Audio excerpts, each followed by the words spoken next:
Assalamu alaikum students. I am Usman from Conceptual Chemistry Zone and today we will study the hydration energy. मगर उससे पहले अगर आप इस चैनल पर नए हैं तो आपसे गुजारिश है कि इस चैनल को सब्सक्राइब करें क्योंकि मैं इस तरह की इन्फॉर्मेटिव वीडियोस अपने चैनल पर लाता रहता हूँ। हाइड्रेशन एनर्जी को पढ़ने से पहले सबसे पहले हमें पता होना चाहिए कि हाइड्रेशन एनर्जी होती क्या है। हाइड्रेशन एनर्जी को पढ़ने से पहले सबसे पहले हमें हाइड्रेशन एनर्जी की डेफिनेशन का पता होना बहुत ज़रूरी है।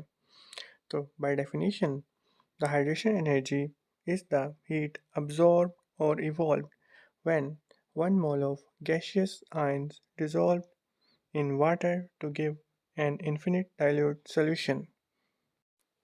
तो उर्दू में हम इस हाइड्रेशन एनर्जी को ऐसे भी कह सकते हैं कि हाइड्रेशन एनर्जी की वो मकदार है वो जो या तो खारिज होती है या जज़ब होती है जब 1 मोल गैसियस आयंस को वाटर में डिज़ोल्व किया जाता है।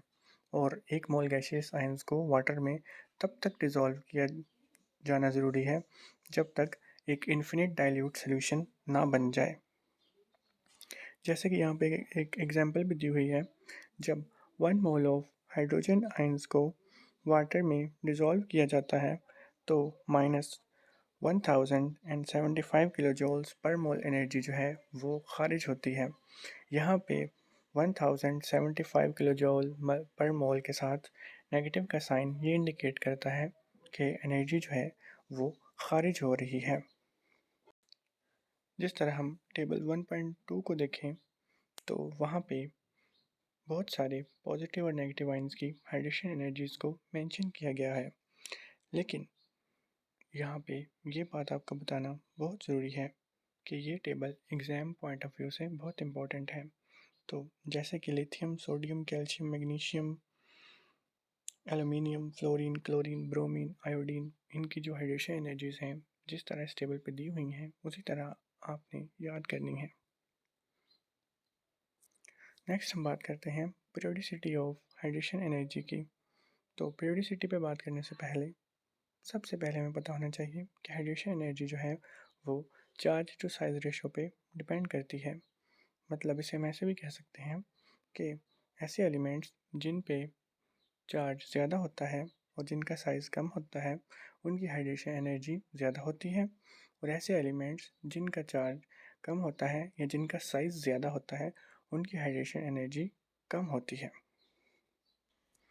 इसको हम टेबल 1.2 से भी वेरीफाई कर सकते हैं। यहाँ पे एलुमिनियम जो है वो +3 की फॉर्म में है, यानी कि एलुमिनियम पे +3 चार्ज है जो कि बाकी मौजूद एलिमेंट्स में से सबसे ज़्यादा है। यही वजह है कि ज़्यादा चार्ज होने की वजह से एलुमिनियम की जो हाइड्रेशन एनर्जी है वो टेबल में मौजूद बाकी एलिमेंट्स में से सबसे ज़्यादा है। और इसी तरह जो आयोडीन है उसका जो साइज़ है वो बहुत ज़्यादा होता है, जिसकी वजह से आयोडीन की हाइड्रेशन एनर्जी टेबल में मौजूद बाकी एलिमेंट्स में से सबसे कम है। जब हम ग्रुप 1A में टॉप टू बॉटम मूव करते हैं तो चार्ज टू साइज रेशो जो है वो डिक्रीज़ होता जाता है, जिसकी वजह से जो ग्रुप 1A के एलिमेंट्स हैं उनकी hydration energy top to bottom decrease होती है। इसके अलावा जब हम पीरियड्स में लेफ़्ट राइट मूव करते हैं तो हाइड्रेशन एनर्जी बहुत ज़्यादा इंक्रीज़ हो जाती है। उसके इंक्रीज़ होने की सबसे बड़ी वजह यह है कि जब हम पीरियड्स में लेफ़्ट राइट मूव करते हैं तो charge to size ratio increase कर जाता है। तो आखिर में हम ये कंक्लूजन ड्रॉ कर सकते हैं कि जो हाइड्रेशन एनर्जी है वो चार्ज टू साइज रेशो के डायरेक्टली प्रोपोर्शनल होती है। जितना किसी एलिमेंट का चार्ज टू साइज रेशो ज़्यादा होगा उसकी हाइड्रेशन एनर्जी भी उतनी ही ज़्यादा होगी। जितना किसी एलिमेंट का चार्ज टू साइज रेशो कम होगा उतनी ही उसकी हाइड्रेशन एनर्जी भी कम होगी।